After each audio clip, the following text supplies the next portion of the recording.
Fala pessoal, beleza? Eu sou o Fábio e esse é o canal de resenhas dos Perdidos no Tempo. Aqui a gente fala basicamente de RPG, quadrinhos, os dois misturados e alguns assuntos relacionados. Então, se por acaso você está chegando agora, não está inscrito ainda no canal, seja muito bem-vindo, dá uma explorada aí, assiste alguns outros vídeos. Se você curtir, se inscreve e ativa o sininho para não ficar de fora das nossas resenhas, beleza? Falando em resenha, a de hoje vai ser sobre RPG. A gente vai continuar aqui a nossa exploração do The Expanse RPG. Quem tá ligado no canal sabe que a gente está destrinchando aí o The Expanse capítulo a capítulo, né, fazendo um passo a passo, vamos colocar assim.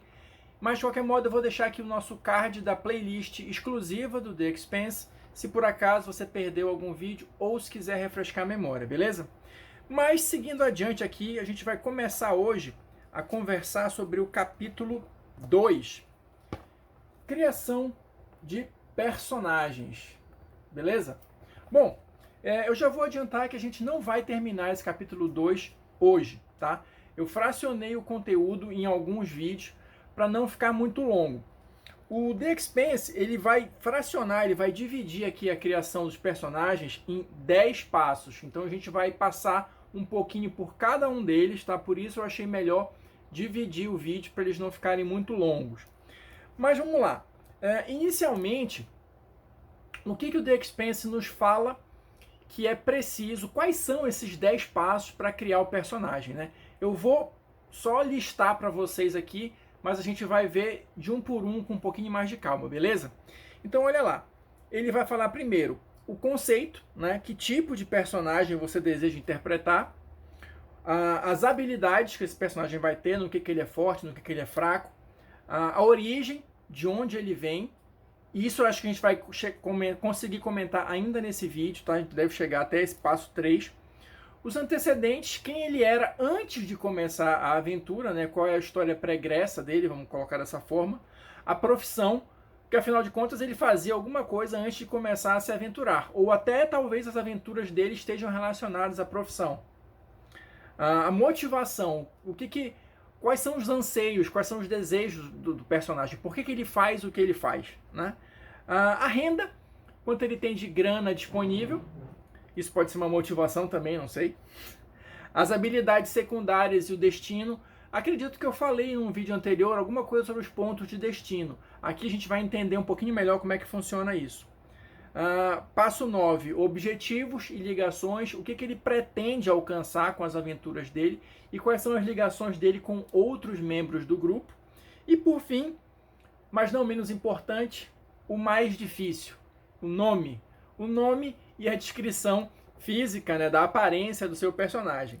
Então vamos lá, para a gente não perder mais tempo. Vamos começar aqui com o passo 1, o conceito do personagem, beleza? O The Expanse, assim, isso é importante ressaltar, já falei, mas só para reforçar.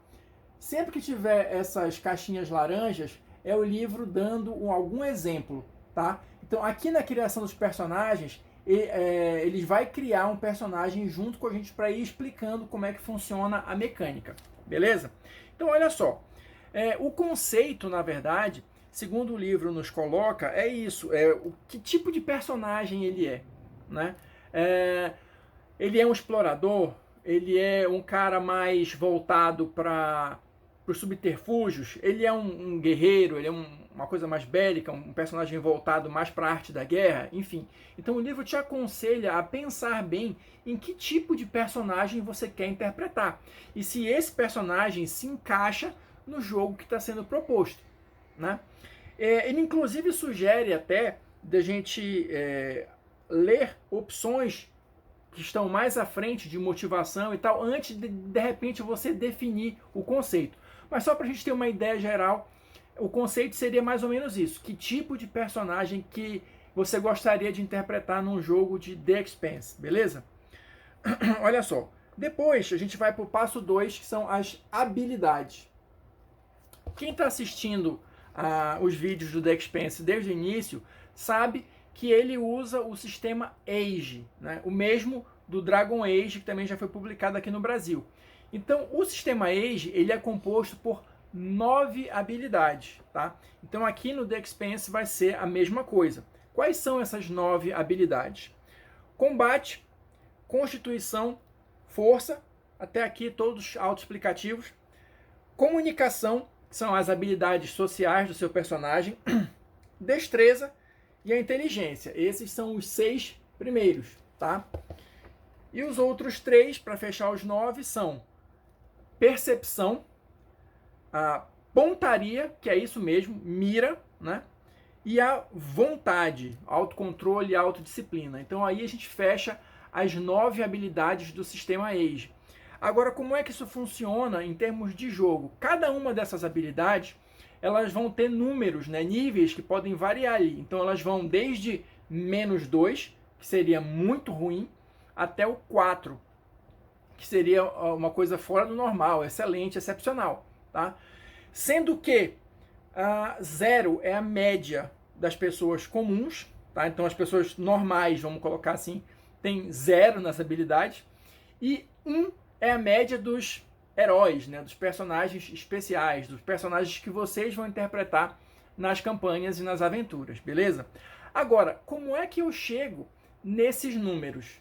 Como é que eu sei se a minha habilidade tem -2, ou se ela tem 4, se ela tem 0? Como é que a gente vai chegar nesses números? Aí vem a determinação das habilidades, com a ajuda da sorte e dos nossos queridos D6, tá? Então, determinando as habilidades. O livro ele vai te apresentar aqui uma forma padrão de determinar as habilidades e depois algumas variações dessa regra, tá? Quem está acostumado a jogar, talvez até D&D, tenha algumas similaridades com isso, porque você vai ter as habilidades, você vai pegar os 3d6, jogar, somar o resultado, só que a diferença é, enquanto no D&D você soma e aquela é a sua habilidade, se eu joguei, deu 3d6 e deu 6 em todos, vai ser 18. Não, aqui eu vou somar o resultado dos dados e comparar com uma tabela para ver que nível de habilidade ela me dá. Então essa tabelinha, olha, tá aqui do lado, tá? Para cada resultado que eu tiver nos dados, vai ter um número correspondente aqui. Deixa eu tentar aproximar aqui um pouquinho. Então, no nosso exemplo, se eu jogar os 3d6 e somar 18, na verdade eu vou ter 4 de habilidade, que seria o número máximo, como eu falei. E se eu tirar 3, que é o mínimo possível que eu posso tirar nessa configuração, o meu valor de habilidade vai ser -2. E aí tem uma escala, né, entre esses extremos. Esse é o tipo de jogada padrão, mas tem um detalhe a mais, que quem é old school deve curtir. Eu listei aqui para vocês as 9 habilidades. Então, na formatação padrão de criação de personagem, eu vou jogar os 3d6 na ordem de cada uma das habilidades, tá? Então, só um exemplo aqui. Eu vou jogar meus primeiros 3d6 para combate, depois para constituição, depois para força e assim por diante. No final de tudo, quando eu tiver todos os resultados, o livro me autoriza a trocar 2 habilidades de lugar. Tá? Então eu posso tentar fazer algum ajuste ali, mas eu só posso trocar 2. E uma com a outra, né? Só posso trocar 2 de lugar e acabou. Essa talvez seja a opção mais hardcore, né? A primeira opção extra seria você jogar os valores e depois escolhe o que vai para cada habilidade, né? A gente também costuma fazer isso às vezes em D&D, né? Sorteia primeiro os números, depois escolhe o que vai para força, o que vai para constituição. Aqui o raciocínio é o mesmo, tá? E a última opção seria, você tem 12 pontos que ele chama de pontos de progressão, tá? E cada ponto desse aumenta em 1 ao seu nível de habilidade. Todas as suas habilidades começam com 0 e você só pode aumentar no máximo até 3, tá? Nessa última opção, você talvez tenha um personagem um pouco mais equilibrado. Você nunca vai ter um personagem aí com habilidades negativas, e também você nunca vai ter personagens com habilidade 4, que é o máximo. Então tem gente que prefere deixar na sorte, tem gente que prefere fazer na sequência, e tem gente que prefere distribuir os seus pontinhos lá. Então o livro dá essas 3 opções. Claro, de acordo com o grupo lá, com a conveniência do mestre e tudo mais, do narrador, vocês se acertam aí e escolhem um desses métodos, beleza? Seguindo adiante, a gente vai ter a questão do foco. O foco, eu falei também um pouquinho antes, ele vai ser tipo uma especialização. Então você vai ganhar mais 2 no teste em que aquele foco esteja ali à luz, que ele seja relevante naquela cena, beleza?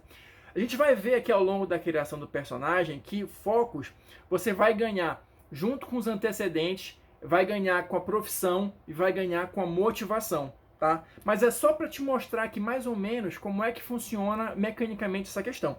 E aqui no livro, olha só, ele vai te dar alguns exemplos de focos vinculados a cada uma das habilidades. Então, só para exemplificar mesmo, um foco de combate, armas leves, armas pesadas, briga. Um foco de constituição, corrida, natação, um foco de inteligência, avaliação, ciência, criptografia, um foco de percepção, audição, empatia, intuição, enfim, ele vai listar aqui vários e você vai preenchendo isso de acordo com a elaboração do personagem. E para a gente já ir encaminhando para o final deste primeiro vídeo sobre criação de personagens, a gente vai ter que escolher, olha, a origem, que é o nosso passo 3 aqui.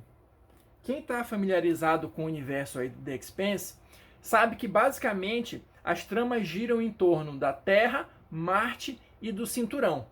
E aqui no jogo é a mesma coisa, tá? O seu personagem pode ser de uma dessas 3 origens, só que dependendo do que você escolher, isso vai ter reflexões mecânicas no jogo, porque assim, olha só, ele começa aqui, essa parte sobre origem, falando de gravidade nativa. Então, bem rapidinho, para você ter uma ideia da coisa, ele tem vários níveis de gravidade, né? Você vai ter a microgravidade, que é quase menos de 0,1 G. Você vai ter gravidade baixa, gravidade normal, gravidade pesada e muito pesada. Dependendo da sua origem, você vai ter uma tolerância maior ou menor a determinados tipos de gravidade e você vai ter alterações físicas ou necessidades especiais por causa disso. Então, por exemplo, se você for um cinturano, que é o primeiro exemplo que ele dá aqui, ou seja, se você for oriundo do cinturão, você nasceu com a microgravidade, tá? Então eles normalmente são mais altos e mais esguios, e pode ser de qualquer tipo de etnia, de cultura, enfim, porque os povos que migraram, vamos colocar dessa forma, para o cinturão, são os mais diversos possíveis. Então, qualquer tipo de cultura que existe na Terra, e inclusive a mistura entre elas, o cinturão é o caldeirão perfeito para esse tipo de personagem, beleza? Em seguida, você pode ser um marciano, olha só. Marciano. Os marcianos, na verdade, não é que eles nasceram lá. Eles são humanos que foram para lá com a missão de terraformar Marte. Só que passadas diversas gerações, muitos já nasceram lá, de fato, né? E são considerados marcianos. Na verdade, Marte é a República Parlamentar Marciana. E lá, quem nasce em Marte é acostumado com a gravidade baixa. Isso dá reflexos físicos no seu personagem, tá? Eles são, olha só, deixa eu só localizar aqui rapidinho. Os marcianos se sentem mais confortáveis com a microgravidade do que os terráqueos e mais capazes de tolerar uma gravidade total do que os cinturanos, ou seja, eles estão no meio termo ali. E cada um desses espaços, eles vão apresentar essas características físicas dependendo da origem do personagem. E para a gente fechar, teremos os terráqueos, tá? Terráqueos, eles são acostumados à gravidade normal, a nossa gravidade aqui do planeta Terra, e por conta disso, em comparação aos outros, eles têm uma maior densidade óssea e muscular do que os cinturanos e do que os marcianos, mas eles tendem a ser mais baixos e mais largos que esses outros dois, cujos corpos se desenvolveram sem a presença da gravidade. Então é interessante isso, porque o livro ele tenta colocar essas questões de como a maior ou menor gravidade promove alterações físicas nas pessoas, né? E assim, se você sai do seu ambiente natal para outro, você vai ter aí algumas peculiaridades, vai ter que lidar com algumas situações que o livro aqui ele só cita alguma coisa, mas provavelmente isso deve ser explorado em capítulos futuros, beleza? Bom, por hoje vou ficando por aqui para a gente encerrar o nosso primeiro vídeo sobre criação dos personagens. No próximo a gente vai seguir adiante, começando aqui do passo 4, antecedentes. E eu espero que vocês tenham curtido até aqui. Se você assistiu até agora, muito obrigado. Deixa aí o seu like, o seu dislike, sua sugestão, o seu comentário. É muito importante para a gente ter essa interação e construindo o canal juntos, beleza? A gente se encontra então na próxima resenha.